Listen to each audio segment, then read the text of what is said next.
Κύριε καθηγητά. Ready to race. Τι θα γίνει τώρα? Να περιμένεις χαμένε.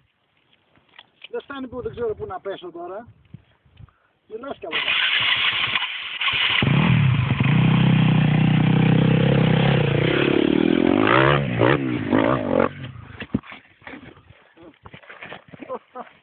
Το κάνεις καλύτερα τώρα.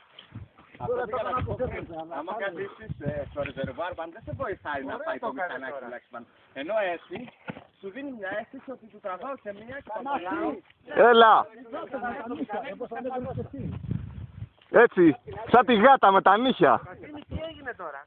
Τι έγινε? Φέρνω ένα πύρα Τόνι τώρα που κάνει βενζίνη. Κλείστο.